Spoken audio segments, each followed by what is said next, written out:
All boys, all children really, except for one, grow up. You see, 2 is the beginning of the end. That's when we start questioning the world around us, when our curiosities are boundless and limitless in the pursuit of understanding. A great man once wrote that all children start out as birds, but soon forget how to fly. That's when it starts and it never slows down. I remember the fairy tales that my mum used to tell me when I was just a lad. Once upon a time, and they lived happily ever after. Always used to believe that they were all the same. They all ended with a happy ending. A princess swooned and the prince saved her from a fire-breathing dragon. The frog becomes a prince. Snow White's awoken by true love's kiss. It was always song and merriment to partake in.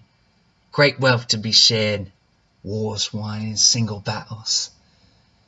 Now there's a funny one.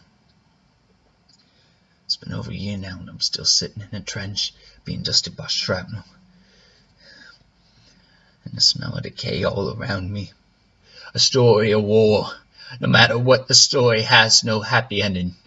There are no princesses. Dragons come in the form of bullets, bombs or gas. And there is definitely no presence of any princes or knights in shining armor. Just boys.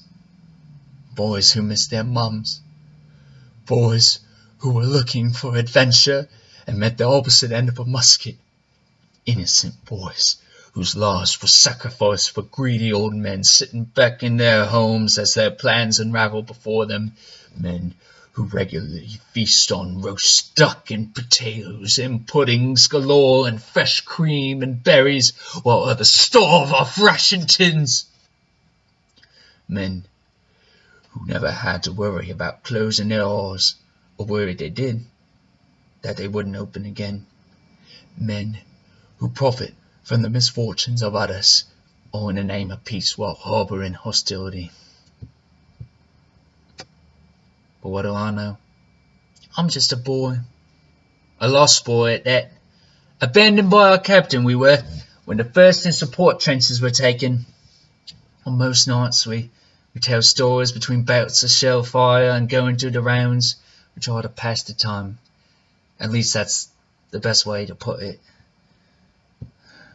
To be honest, it's more like waiting to die. The problem with fairy tales is that they don't come true. It's the ones beginning on dark, stormy nights and ending the unspeakable.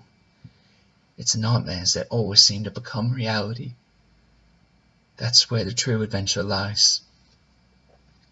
This is a story many have heard before, of war and atrocities that follow, of boys becoming men, and what they forget along the way, but of one boy in particular who refused to forget and yearned to soar, a boy who saw this war as his one great adventure. All of this has happened before, and it'll happen again. Mark my words.